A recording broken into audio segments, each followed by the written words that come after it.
Hello and welcome to the Photo Brigade Podcast. I'm Robert Kaplan. I've got my good friend Dave Geffin with me. How you doing, Dave? Very well. Thanks for having me, man. You're looking great. I love your shirt. Thank you. We got the floral and some birds on there. That's awesome. Some summery stuff. Some summery stuff. Very good. Very good. Well, anyway, thank you all for tuning in here on Facebook Live right now. You can, please do hit the subscribe button. I think it's below, so you can get live updates whenever we do go live for podcasts and different type of events and fun stuff. Thank you very much to Adorama and their event space for letting us host our photography podcasts here and other events.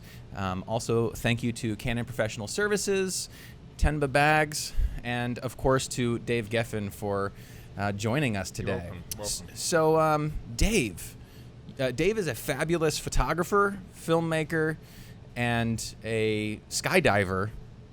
That was random. Well, I mean, we've got this true. video that we're going to show of you doing some skydiving, which is pretty amazing. I know that you've gone skydiving in the past, as your Facebook profile is a skydiving photo, but I've never actually seen you in action. Yeah, well, the funny thing is, for the last 2 years, I haven't actually done it at all, up until very recently. You just did one the other day, didn't you? Yeah, I've been up to the drop zone a few times, but the funny thing is I've been doing it pretty consistently since 2002, which is when I started.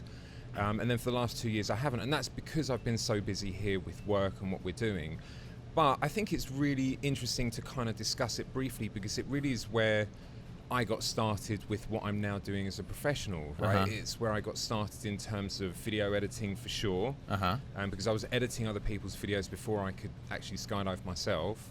And it also has a lot to do with, I think, how my philosophy of camera motion when I'm shooting video is kind of informed, because obviously when we're when we're up in the air and we're skydiving, we all now have these GoPros and small cameras strapped to our helmets, and we're flying around, and technically we're what's responsible for the camera movement, right? So a lot of what I learned through doing this stuff informs what I do now in the world of video and motion. So we're going to throw up some footage. This is sort of your first kind of introduction into the video world, and it's actually a GoPro strapped to your head for the most part? This wasn't actually a GoPro at the time, because this is back most of this was shot through 2010 and 11, so at that time GoPros weren't that great.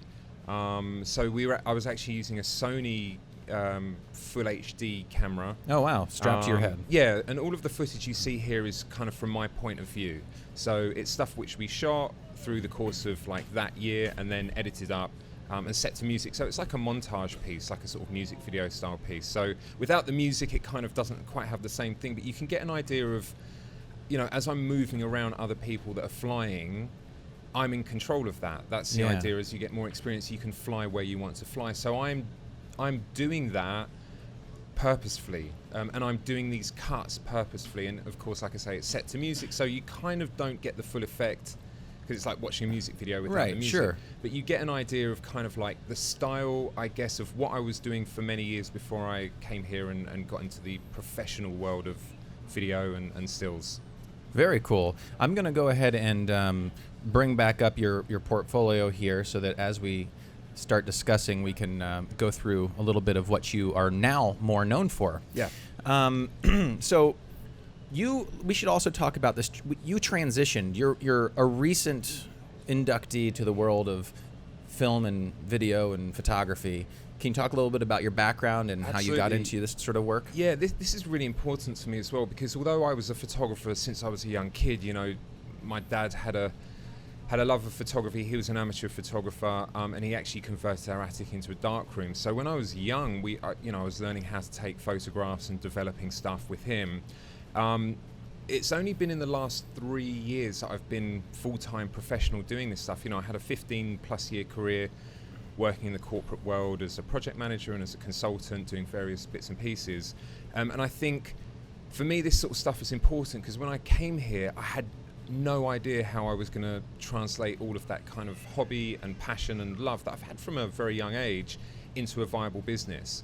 And I'm still going through the motions of making that viable, but it has been very financially sort of successful, particularly in the last year. Yeah, you've been doing really good. You've really expanded. I'm really lucky. I work with some really great clients, and I get paid well for doing mostly what I really love doing. And I'm kind of like, when I step back, I'm kind of surprised at how that's happened. I haven't quite figured it out, but people are asking me more and more, like, how did I do it? What am I doing? And it's making me think a lot more about how I've done that. And certainly, for me, I can say 100%, the experience I had for 15 years in the world of work as a consultant, working with clients, going through all of the motions of stuff that we have to do as visual media creatives, let's say, translates directly into what I'm doing now. And I think that that's definitely a strong part of the sort of success, quote unquote, that I've seen in the last just 3 years, and in particular the last year and a half. What has been sort of the, and also we should I didn't mention in the beginning, you do both street and fashion work in terms of your photography. Yeah, and that's the stuff which I love, and I get paid for fashion stuff. I don't get really paid for any of the street stuff, but the street stuff is really like my personal love, particularly since coming to New York, although I was doing it back in London. And the street work is really very much about kind of me trying to find my artistic vision and eye, and what is it that makes me tick. And that, to me, definitively translates into the world of the paid work, which I do both in stills and video.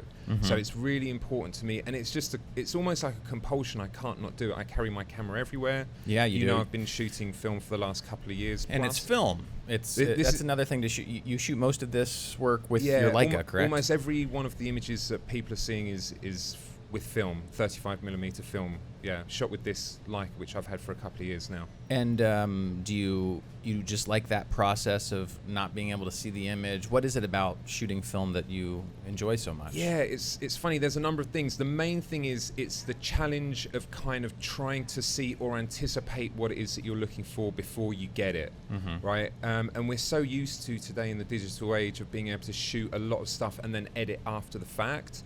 And I think that does a couple of things. One is it sort of softens our eye. And by that I mean we're not so decisive about what it is that we're looking for. And the other is that it can really wear you down, because if you go into a shoot, which is very typical, and you shoot a couple of thousand of images and you're looking to cull that down to maybe 15 or 20 shots at the most, you can really get caught up in that sort of editing process and get worn down by it. And I find, for me, the main thing about film, it's not so much the aesthetic or anything like that, it's the ability to really sharpen my eye. And to be like very aware of what I'm looking for, and to know whether or not it's coming, and then to take the shot or not. Yeah, I mean, I've seen you. We're walking down the street chatting after a lunch or whatever, and all of a sudden it's like you sort of like zone in on something, pull up your camera, and just bang, one shot, and you're walk past. Usually, it's never. Do you really, on most of these street photos, do you actually take time and take a bunch of photos, or is it more just in passing one shot? I would say probably 3/4 are just one shot, and that's because I'm sensing a moment. And occasionally I'll shoot 2, maybe 3 frames, and very, very rarely will I shoot sort of more than that, unless it's a moving subject and I'm trying to get something like the movement of a dress in the wind or something like that, at which time I might shoot, half a dozen shots. But it's very rare to shoot more than that, and the majority are a single image. And that goes back to the challenge of trying to understand what is it about me that I'm seeing in a moment, or trying to anticipate what is coming and trying to get that. And very often that's gone in an instant, which we kind of forget in digital, especially if we have a camera, even an iPhone, which has a burst mode, and we can just hit that shutter button and just grab a whole bunch of images and then try and find what it was after the fact. For me, it's really mostly about trying to see what I can feel and trying to capture that, and that typically happens in just a single moment. Do you find that because you're shooting film, you're much more aware of how the image that you're taking, so you don't waste? Because I mean, it can get expensive shooting and processing film. Yeah, and there is definitely a correlation there. Out of a single roll, 36 images, I'll often have, which is nothing, right? 36 these images days is nothing. Yeah. I'll typically find that at least 1/4 of that, maybe 8 or 9 images, are images that I kind of like, and there might be a few that I genuinely sort of really enjoy. But out of 36 images that we might take randomly in a given day, how many of us can say, oh, there's at least 1/4 of these which are kind of like keepers, which are worth keeping, right? And there's a few less, but there's a few that I really nailed something there, which I sometimes it happens so quickly you don't even know, and that's the other exciting thing. Until you get this stuff back and look at it, you really don't probably know. Forget about the things that you shot too. I do, but the funny thing is I can look back at stuff and instantaneously be brought back to what was going on in that moment as well. But there's a few shots here where it's almost like those happy accidents, some of which are very much set up, and I can see what I'm trying to get, and others happen so quickly that you just don't even kind of fully know until you get it back. And that is part of one of the things that I love as well. You can't see until after the fact. Gotcha. Excuse me, I got a frog in my throat today. How often do you actually go and develop film? I mean, so I would say... You don't do it yourself, do you? No, I get it developed like here in the city on 22nd Street. And typically for me over the last couple of years, I would say I'm shooting around about a roll a week, which isn't that much at all. That's 36 frames that I'm taking over a 7-day period or something like that, which is really not that many. The thing is, there's no real consistency, and I very rarely these days have the time to actually go out. And when I made the time a week and a half ago, I decided to get up early and go and ride the Staten Island ferry. I shot 3 rolls of film in 2 hours. Why do you take this? You just got up to just do it to shoot? Because you don't take it. You live in Brooklyn. Yeah, I live in Brooklyn. It's easy enough for me to get here, obviously. But this goes slightly deeper. The thing that I've noticed about myself is that I have got the ability to make time for my own work, but you kind of forget about that in the grind of doing what you need to do for your clients. And what I realize is that I haven't been putting in the work as much as I should have been for my personal gratification, my personal projects. Right. So I decided just to get up early, as I do every day anyway, but to actually go out and make time to shoot before jumping into client work. That's one thing that I've always liked about talking to you is how you really dedicate your time, client work, personal time, family time, and creative time. Yeah, you're very aware of that, which is important, I think. It is really important, and that awareness has only really come around, I would say, in the last part of this year. And that's because, like anyone who's thinking about starting their own business, whether it's in this industry or another, when you start your own thing, man, you have to put in so much effort, and it doesn't just become your business or your career, it becomes your entire life. And I wanted to create that. I wanted to change the life I had and become much more creative with what I do with my work, but also change my lifestyle, and I have done that. The flip side to that coin is that I wake up and I'm immediately thinking, what should I be doing for my personal work? And I'm going to bed thinking, have I done what I need to do for my clients? And also, did I achieve what I wanted to achieve for my own artistic stuff? Yeah. And so it kind of consumes you wholly. And I don't know, I think it's a double-edged sword. I was having a chat with someone yesterday about this who's thinking about leaving the corporate world to go and set their own business up. And it's both the most empowering and beautiful thing for us to be able to do this, to work for ourselves and to choose our work. But it also can come at a price. But I'm trying really hard to make sure I get that balance right. It's got to be hard. I mean, I talk to a lot of people, and most of the people that I talk to about transitioning into freelance work or whatever, they're coming from a staff job and they're used to that regular paycheck and so on. You obviously had that in a different field than photography, but I can imagine that it would be difficult to make that leap, not knowing if you're going to be successful as a photographer, make it financially viable. Yeah, exactly. So for the first 18 months of the business, I didn't sleep much at all. And that was because it's a huge mental hurdle to get over once you leave, whether it's a staff job or a full-time employee, as a salaried business executive or whatever. It's the same kind of mental hurdle. And the analogy I always use is, if you've seen The Shawshank Redemption, there's the old guy who finally gets out of prison. I forget his name. He finally gets out, and he can't survive in the real world because he's been institutionalized by the system. Right. Exactly, now, it's not like being in prison necessarily, but we do get very institutionalized. And when you become decisive that you want to make a change in your career later on, which is what I did, that's quite a big mental hurdle. At least it was for me. I honestly, at many points, thought I'm making the worst decision of my life doing this. This is like career suicide. Could you imagine going back now? No, and that's the thing. I feel really lucky, and also my wife, who is still in the corporate world, so I still live that vicariously through her. I mean, like I say, it's a double-edged sword, right? She has that sort of safety, but there's no way I can imagine doing it again, and there's no way I can really think how I managed to do it for a decade and a half of my life. That's the other thing. That time goes quickly. So another question then is, do you feel that what you learned in your previous profession is helping you in this profession?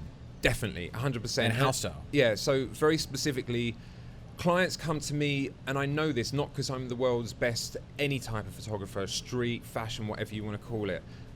They're not coming to me because I'm the world's best cinematographer, videographer, or what have you. They're coming to me because I think they know that I understand their business imperatives. Yes. And that I understand that I have a role to add value, and that's more than just creating a set of images for them.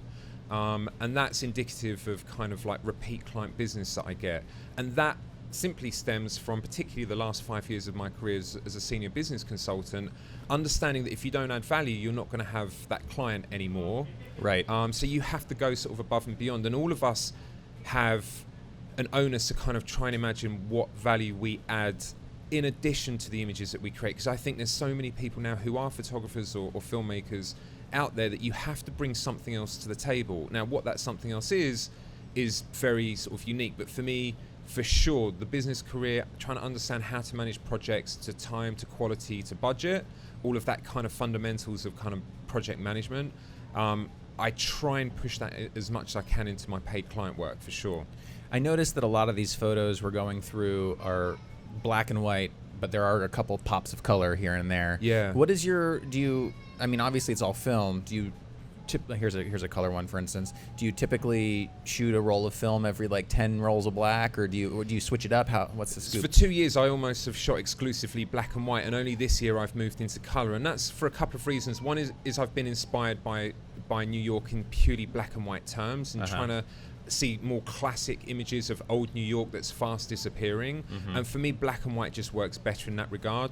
And also in terms of trying to see certain things within the composition and exposure, getting rid of color takes away from that distraction. Yep. So I've predominantly shot black and white for those kind of reasons, and I've recently shot color, one, because I've been more inspired by various things to shoot color, and two, because I don't know, color will add something. You just have to be very selective about what it is that you're going for within a color image, I think. So sometimes we can sit there and say, well, would this work better in color, or should I convert to black and white? What I'm trying to do is say, I've got a roll of color film in here. I must utilize color within the frame, or else maybe the image isn't worth taking. And that's a very different way of kind of seeing. And it's another challenge, and it's just a new way for me to challenge myself about the frames that I'm seeing and the images that I'm making.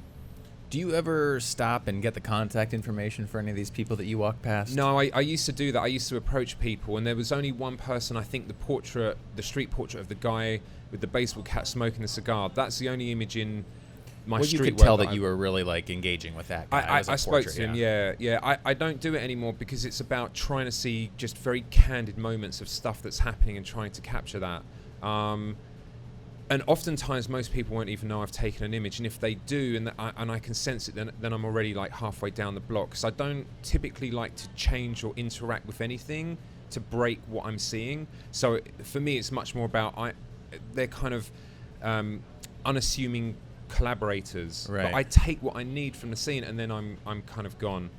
Most of the people, I think maybe some of them would appreciate, and in fact, this is the power of social media. One couple who is in here, I took an image of the two of them kind of in a little embrace on a subway station, put it onto Instagram. Someone who didn't know me personally but is following me tagged the person, another guy who's friends of the couple, really? And says, is this such and such? And that person tagged the guy, and before you knew it, they'd seen the image and they loved it, and they were like, I can't believe you just captured that sort of moment. And we had this discussion on Instagram. If you want to go back through my feed, you'll see it's a couple at 36th Street, which is my local station, kind of in an embrace, and you can see in the comments what was going on, and that to me is sort of fascinating. So I never approach people, but through random serendipity like that, sometimes people actually come to see the images anyway, which I thought was like beautiful. I don't know. I never will go up to people though necessarily now anymore. Yeah, I think that's pretty amazing. And then lastly, are you as we get to the end of this gallery of street photos, are you drawn by more moments, by light, by content, or is it all of the above? Like what is it that makes you go and take that photo? It really is all of the above. So this image in particular, you can see like there's a sort of a mirror between this couple on the left, and how they're sort of leaning in, and these two random posts that are reflected sort of also leaning in. And the one thing I would say is, above all else, as of late, the thing that I'm really passionate about and focused on is the power of connectivity. Connectivity between people and connectivity between us and our environment. And that at the moment is trumping anything in terms of like light or composition or something like that. It's how we are relating to each other and to our environments, and how sometimes a stranger relates to me within the moment, whether they're looking at me or not. There's something about the power of connectivity. So with that image in particular, I was just suddenly struck by how I saw this random moment of embrace, and right there in front of me is two kind of poles also like leaning into each other. And it just seemed to kind of juxtapose but also balance. It's really hard to describe, and this is the thing which I love about street. It's just a constant kind of like, you see something and you don't even necessarily know what it is, and it's only sometimes after that you think, well, what was it in that image that really struck me, that you can actually begin to know more about the photograph and really yourself. Because I think for me, street and what I do is much more about a discovery of self than it is about trying to make an interesting image. Like, what is the light sort of doing? I do look at that stuff, but it's much more about what's going on with me and how am I seeing the world and what am I trying to capture. Now, all of these photos, most of them, I don't know if you post all of what's in here, but these can be found on your Instagram feed. Yeah. And you basically almost exclusively post film images taken from your Leica onto this feed. It's almost all street as well. Yeah, which is really weird. So here's the thing with a lot of us when we start out, we're kind of scared to put our work out there, right? That's the first hurdle to overcome. And I found that Instagram for me, at first, was like Instagram for most people some years back, which is just posting random stuff of our lives. And I became much more into the idea of trying to consistently put my work out, because I was actually receiving fairly positive feedback on it, which was surprising, because I didn't think that many people would be into it. And what it became was a really good vehicle for me to push myself constantly. And up until fairly recently, every single day, at least once a day, I've tried to put out one film image of my street work at around 8 or 9 a.m. Eastern. And it's become a very good kind of tool to instill a degree of discipline within me to do that consistently. So, moving on, you are not just a street photographer, even though we just saw a bunch of your street work. You have gotten into the fashion world, and this is a portfolio of some of your fashion portraits. Yeah. How did you get into the fashion genre of photography, from jumping out of planes and making videos into this world? So I still wouldn't consider myself a fashion photographer by any means. There's plenty of people who are fashion photographers in the city. I'm not really one of them, but I do love fashion. And I think, just to qualify that, it's not so much the trends that we see within fashion and what is going on there. It's more of a timeless element of what fashion photography is. Okay, the structure of the clothing, how the lighting works, the pose of the model, and the interaction between the model or the models and the photographer. That's the side of stuff which I really enjoy. And I don't know, my mum was hugely into fashion. She actually had a business in vintage clothing way back when. Really? And I still remember as a young kid looking through fashion magazines and being somewhat influenced and inspired by that stuff. When I came to New York, or when I was about to come to New York and I was deciding that this was the career I wanted for myself, I knew that commercially fashion was a good possibility in terms of being able to actually make it viable. And I connected with a number of fashion photographers, some of which are now friends and like business colleagues. And they gave me an insight into fashion lighting that is directly applicable, I think, to other things in terms of what we do as both photographers and filmmakers. And it's the lighting side as well within fashion photography that I absolutely love, and feel that I've become fairly adept at over the last few years. Yeah, absolutely. So that's another thing that we should definitely mention in terms of your transition. One of the keys that I would say was that you really worked with some great photographers, right? I mean, to learn, their techniques. We've got mutual friends like Peter Hurley, and then you mentioned you've worked with a lot of different fashion photographers to learn how they interact. And I've found in my career, through internships and working one-on-one with different photographers out in the field, you learn how to deal.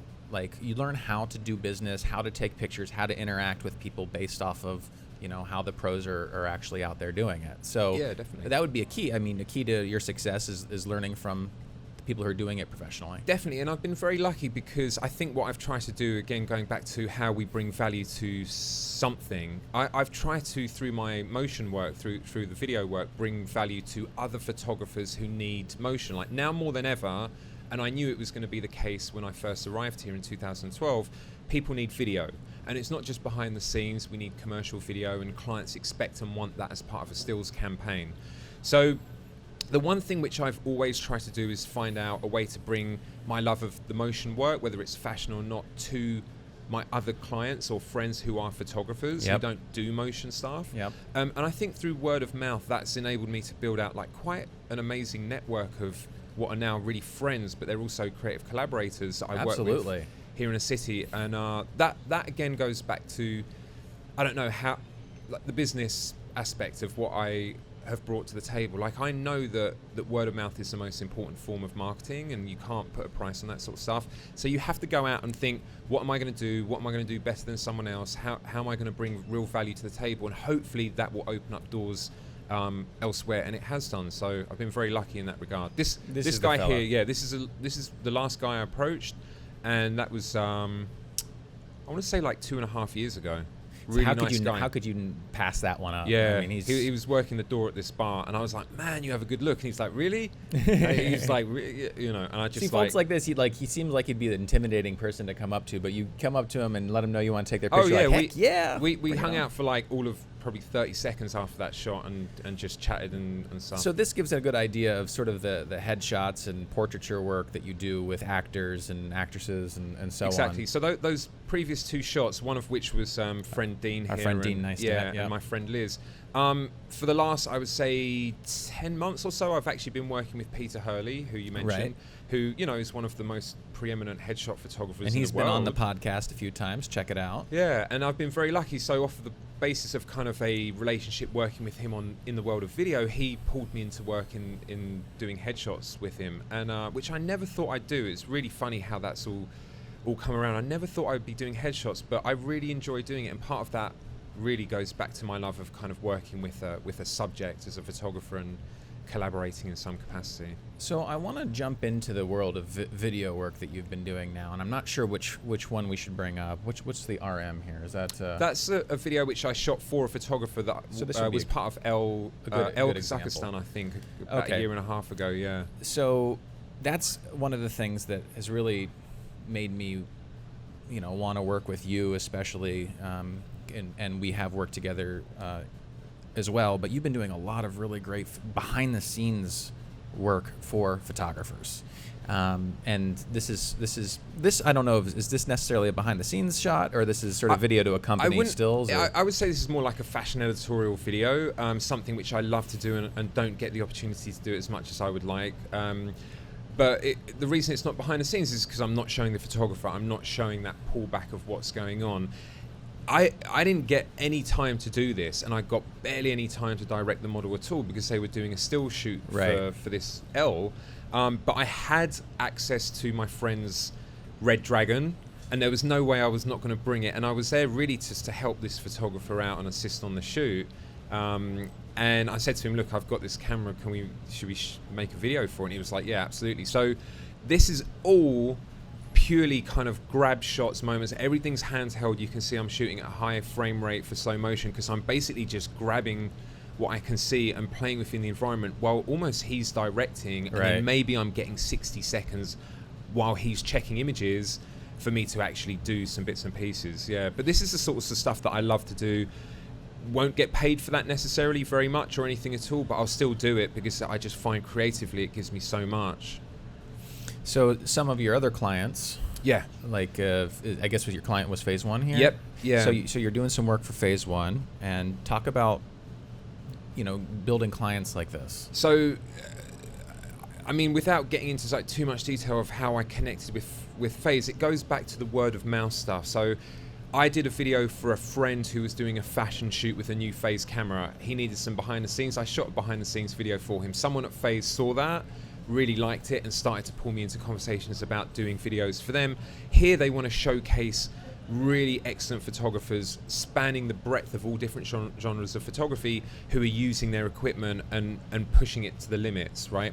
And this guy, Stephen Friedman, is just a fine art photographer who's really incredible, and I spent amazing 2 work, days with him out on Salt Springs Island by Vancouver Island, just embedded with him. And this, again, is stuff which I don't necessarily lean to. You would have I'm not never a done something like this landscape work before. No. Did it inspire you to? No. Oh, massively so. And his philosophy inspired me. And the funny thing is, as he talks about trying to find order in the chaos of what he's shooting, it's exactly the same for us on the street. It's absolutely universal. But the main thing is I'm trying to tell a story about how he sees what he's trying to do, the process of utilizing equipment to realize the vision that he has in his head, right? That's the stuff which I love. And of course, trying to parlay in key shots, things that I feel add to that story. And I think that's why clients like this like to use me, because this is, you could call it behind the scenes, but to me this is much more of an incisive look into the mind and the process of this guy. And this has led to other work, some of which was with Mark Seliger recently. He was on a shoot. That video is still a work in progress. So it's kind of spanning the breadth of who these photographers are and what they're doing, but it's all coming down to universal themes, like these people, whoever they are top of their game, they're using great equipment. Like, what is their process? What is their vision? How does the equipment and the tool allow them to realize that stuff? And I'm trying to tell it in a 3 to 5 minute video. Right. That's it. Right. Yeah. That stuff, the storytelling aspect has always been there. That's why I got into video and motion in the first place, because of a love of cinema. That's how I ended up working with Vince. Laforet, and that's what we'll look met. at next. Is you embedded with our buddy Vincent Laforet for his Big Air project, which we'll look at. But what I find really fascinating about what you've done is and you've done this with me too on a photo shoot. We photographed, or you helped me photograph, Michael Fassbender and who was it? Danny Boyle. Danny Boyle and Jeff Daniels. Jeff Daniels. And those folks for a movie that came out, the Steve Jobs movie that came out. Yeah. And I was like, hey, we want to come and hang out and help me out. And you came along. Not only were you a great hand in terms of just setting stuff up, but you proved to me that with your iPhone you were able to make this make behind the scenes footage. And we did little Facebook Lives or whatever it was back then. Maybe it was I don't know what it was back then. Periscope or something. Yeah. And it was amazing how productive you are and also by doing so showing an extra value that you add. Yeah, thanks. And I think that's one of the reasons why, one of many reasons, we've been talking and friends for a couple of years now, but is one of the reasons why I work with you on different projects now. Yeah. No, thanks. I mean, so that goes back to the value, right? So I'm there to help you out because it's a fairly high pressure situation of shooting these 3 guys in a very quick turnaround time on location. So just offering a helping hand, but also trying to add value where I can, Yep. So let's pull up the Laforet. Let's see here. Yeah, and just to go back to this, I mean, the thing which I did for Vince the year before was all about his directing motion. Which one is it? I don't know if I have one. VL Sydney or NYC? Did you download that? VL. Oh no. Sorry, people who are watching live. Maybe I already opened it up here. This is. You have a dig around. Oh, there it is. Anyway. Yep. So Vince, before Air last year, he did this huge kind of tour. I didn't go on it, but I worked with him for 3 months. That was the first time I spent working with Vince, and that was because I'd been on tour previously, and I was trying to help him out in terms of get ready for that. And what actually transpired was he and I sort of worked together on what this tour of his might actually be about, and he's basically produced something that I think is pretty timeless, which is all about camera motion and movement movement in front of a camera, even if the camera's static. Which this was his directing motion tour. Directing motion, exactly, and we did that in Sydney. So we were in Sydney for Air last year, and he did a directing motion workshop again. And the theoretical aspect of what he teaches, or what he taught then, and even today, is still wholly relevant. And he did an incredible thing. He dissected like 150 of his favorite movies and key scenes within them, and we spent a lot of time watching movies and scenes and analyzing them. And it just gives a really strong backbone to the theory of why we move cameras, or if we don't, why we should move stuff in the frame. Yeah. And this is what I love about the world of motion, because there is a direct connection with photography about what creates a strong frame. The difference is that you can move a camera, or you can move stuff in front of it in the world of motion. But anyway, that parlayed into another working relationship where he wanted to pull me along to help shoot video for his stills project that was Air, which took us all over.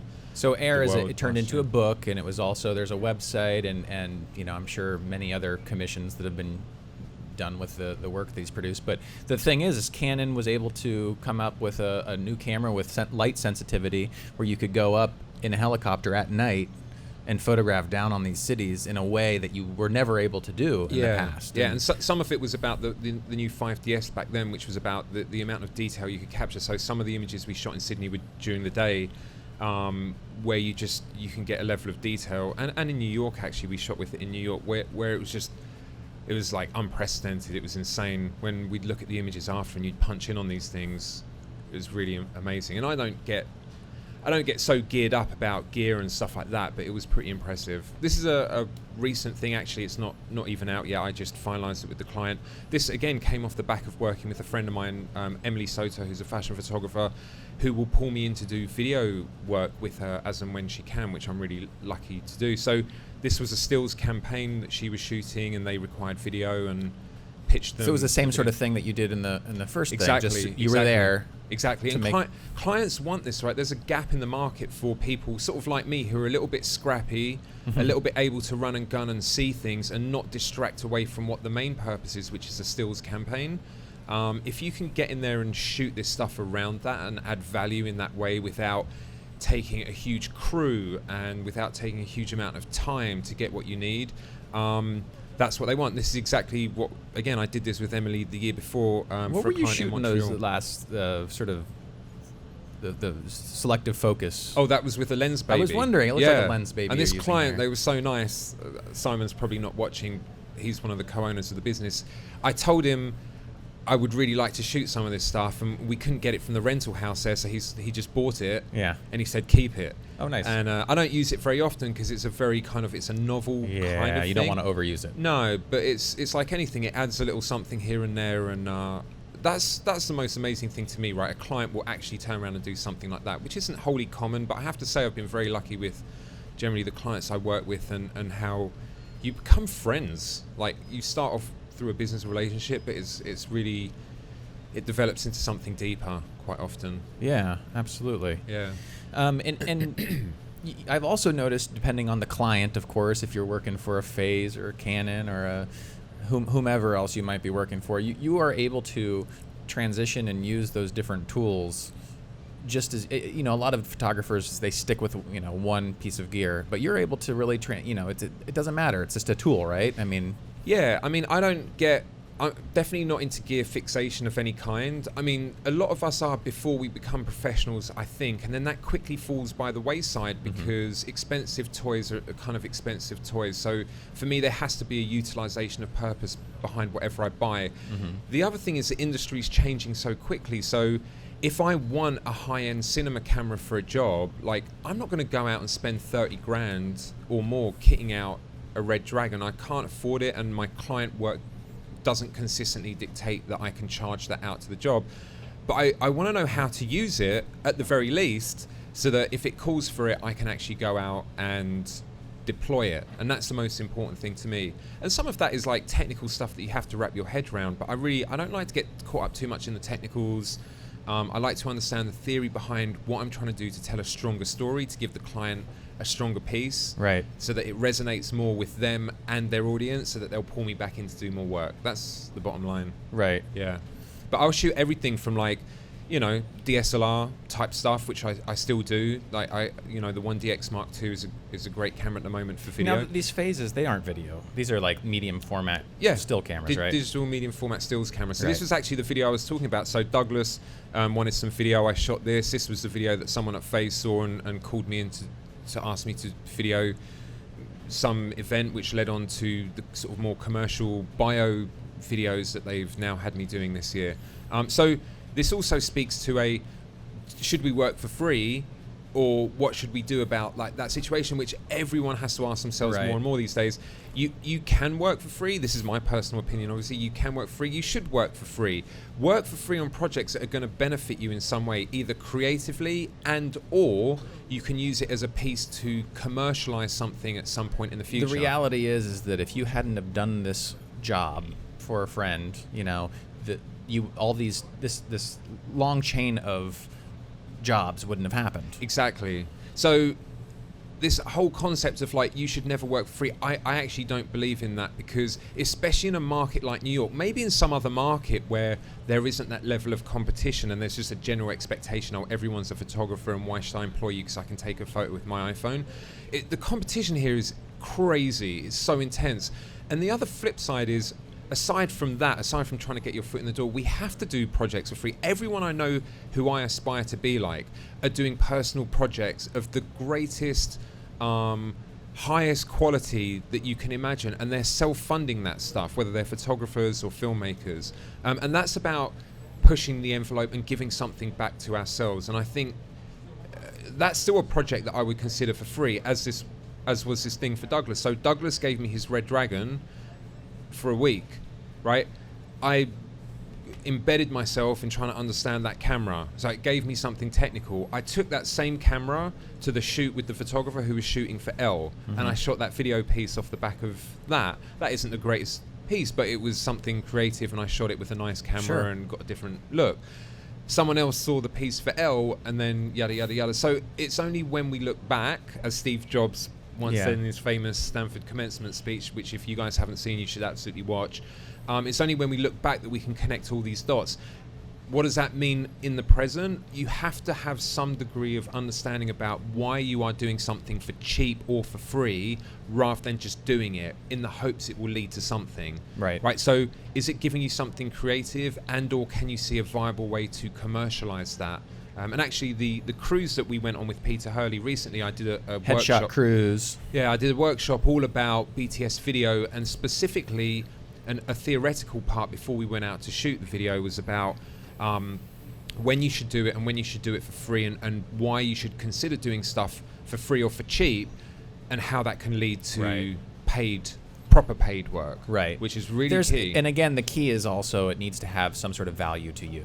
Yeah. I mean, like a world-renowned photographer or videographer who doesn't need the free work to get to a certain place, if it doesn't check something off of your box, then you don't want to do it for free. You know, you don't want to just do it for exposure, experience.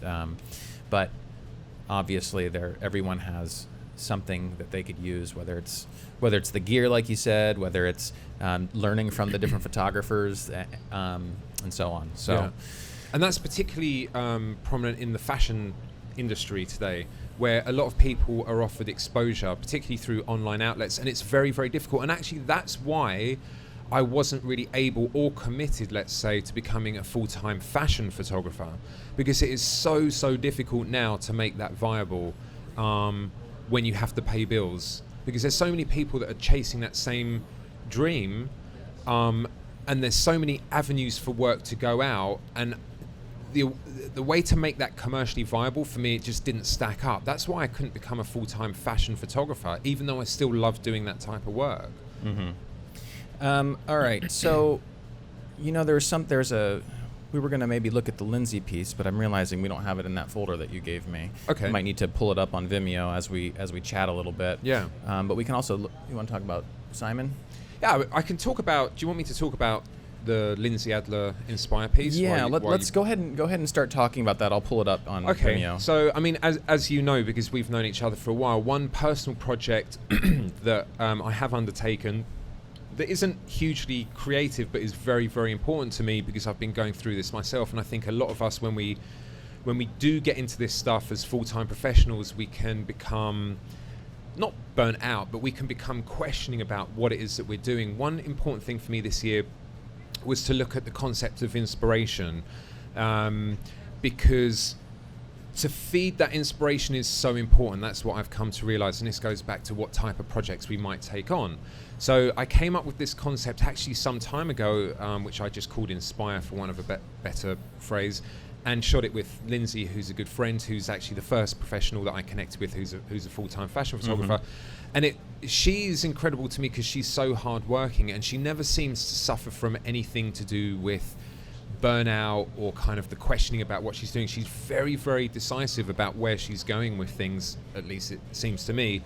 And I said to her, I just want to feature you. And what this is it's a 5-minute kind of pilot for a piece that, as you know, we're expanding, that basically deals with everything to do with, okay, let's just kind of peel back some layers, right? People have this aspiration of the life of a full-time professional and a full-time fashion photographer and what that must be like, someone who's at the highest level, whatever. And they must think it's a bed of roses. And for a lot of us, it's like a constant struggle. And one of the struggles is, how do we stay inspired all the time? Like, what continues to drive us forward when you're constantly rejected?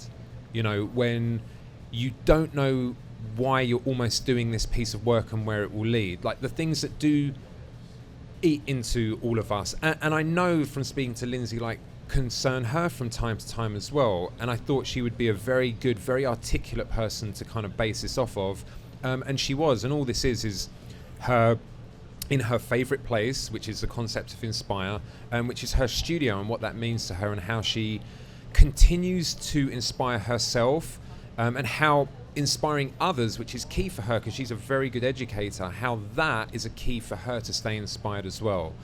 Which is why I think she's so successful on the education circuit, because she's very driven. She's wildly successful. I mean, with what she's doing. I mean, not only as just a fashion photographer herself in that business alone, but you know, working with different sponsors of her own. She's a Canon Explorer of Light. Yeah. She's got her own education series that she's doing. I think that not only her own education series, but with others as well. She's always doing stuff, and she's always going in and giving 100% to everything. And she's the first, like I say, the first professional that I connected with here in 2012. I saw her do a free talk.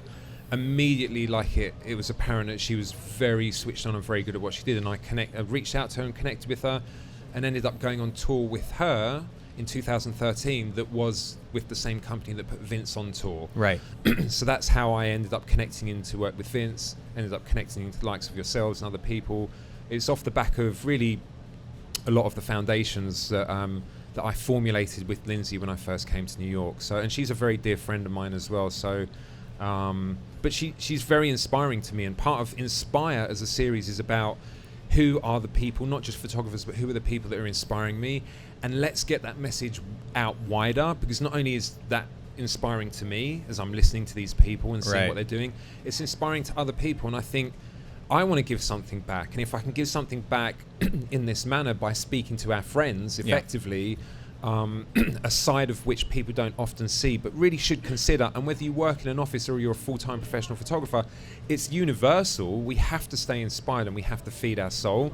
Then I'm happy. And that's the concept of this piece and this series that we're series, which we're working to build out. Yeah. So stay tuned. This is your sneak peek, people.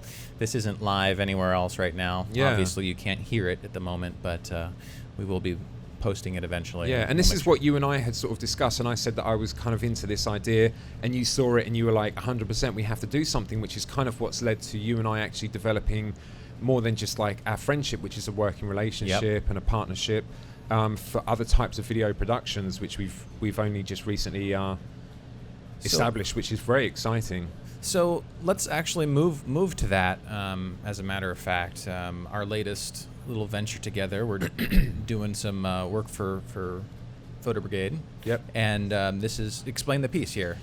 So Simon Bruty, who you see here, is again someone who I would never normally come across in the work which I typically involve myself in. He's one of the world's best sports photographers. Yep. Ex-Sports Illustrated, 8-time Olympic sports photographer. So for the last 8 Olympics, he's been shooting the Summer Olympics. If anyone is in New York and wants to see his work, they can go to the Brooklyn Museum. Yes, go check out the Brooklyn Museum. For Who Shot Sports, which I went to see for this, and his work is in there amongst some of not just the greatest sports photographers in the world, but the likes of Walker Evans, Cartier-Bresson, all of which is under the umbrella of sports photography.